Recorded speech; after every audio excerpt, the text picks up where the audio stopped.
So this is a game on Windstorm in the Centurion 7-1, the Tier 9 British medium tank, which I'm loving this tank. It has just a great combination of camouflage, armor, gun depression, speed. It's just an all-around great tank. I actually like it better than the T-54.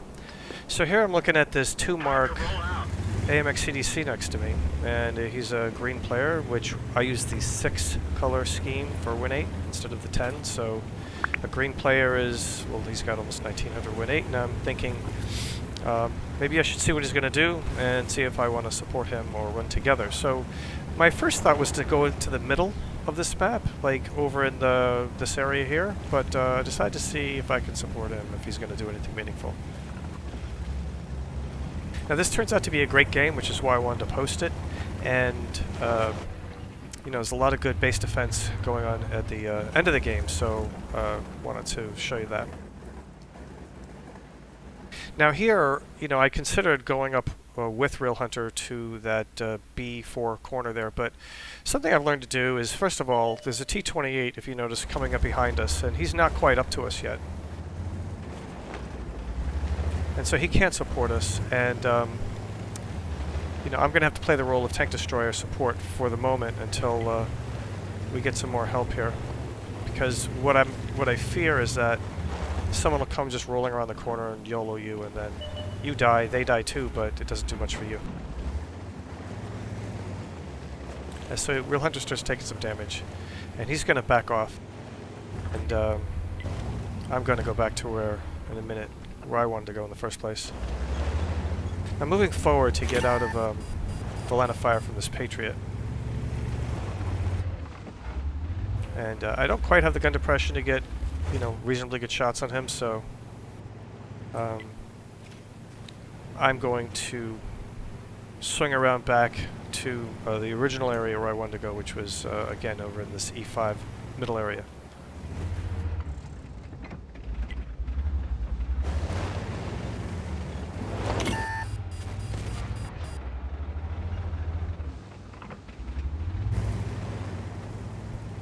And there is one artillery on the enemy team, this FV-207, and so I'm always cognizant of, you know, where Artie can hit and where I'm in cover, and so I'm going to, you know, take a safe route out of there.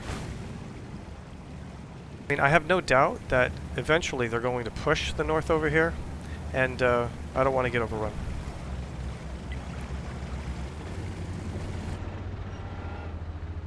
And the mistake that a lot of people make, and I used to make a lot, was, well, I only see a T-44 and an Emil 1 over there, so, you know, they're not going to push over there. But, you know, then you go and commit, and all of a sudden there's 4 tanks in front of you, so I'm learning not to do that.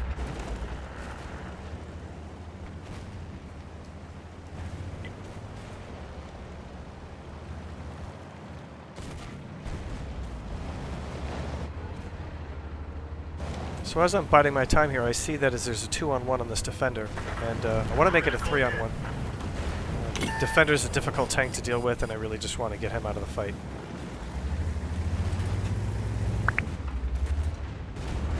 Penetration. There goes our T-28 in spectacular fashion. And so now I see the Scorpions pushing down the river, and I might have a chance to get this T-34-3 out. And now I see there's 3 tanks pushing down into this area here. So I decide to go back and try a little base defense.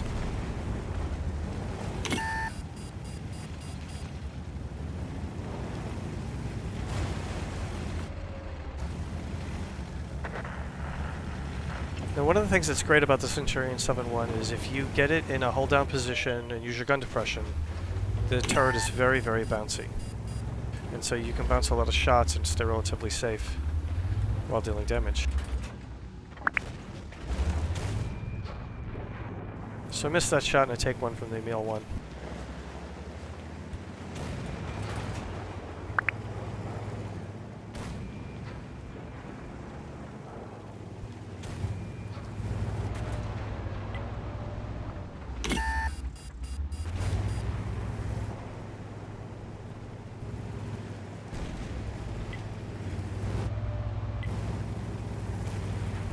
Again, I don't want to get into a crossfire, so I'm just going to back up into an area where that Scorpion doesn't have shots on me or the Emil, and I'll just try to deal with one tank at a time.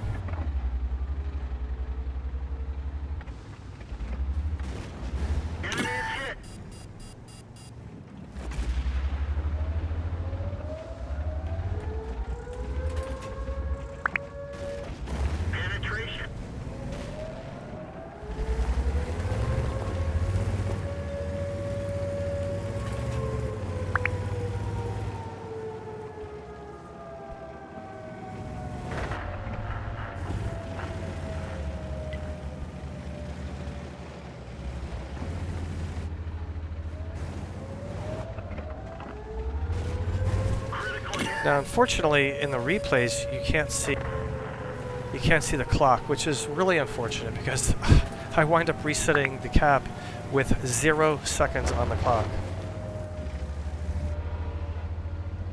I guess that's a bug in the World of Tanks replays. And you know, that's not a Yag-88. That's a real Yag-Tiger with a really deadly gun. So this Emil gets 2 shots in on me. But I've been preserving my health, so you know it's not a game-ending mistake. And you know that's 2 rounds he's fired out of his clip. Gets me a 3rd time. Now I'm down on 93 health. But I decide to.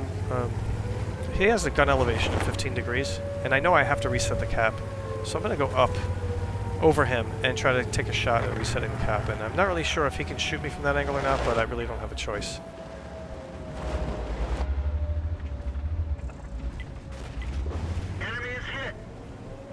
So that resets the cap, and I think at this point there was like 1 minute and 15 seconds left. I don't remember exactly. It wasn't a lot. So at this point now I see that the Emil 1 is basically facing off against our Tortoise, and I'm thinking I should possibly, we don't have enough time to reset the cap again, because yeah, the clock was really running down, and it was like 4, 3, it was down to 0 when I made that shot. And the Yag-Tigers, he seems to be afraid of the Tortoise, so he's not paying attention to me. I didn't know why at first, but I think that's why. And this is where the scent really shines, when you get into a hold-down position and you can use your gun depression. And even with that super high penetrating gun, he winds up bouncing off my turret.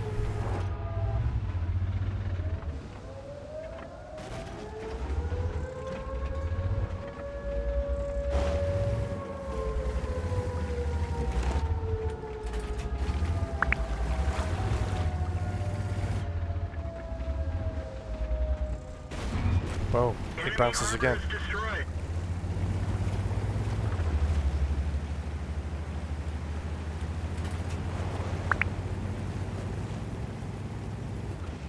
So now the game is pretty much over. We just have their artillery and their starve to go after.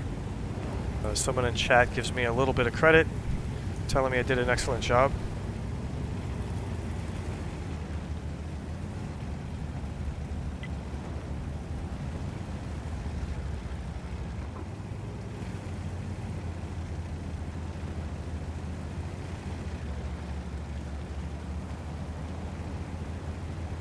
Again, I keep coming back to with this tank, just the combination of camo, mobility, turret armor, and angles, 390 alpha gun, speed. It's really just a fun tank to play.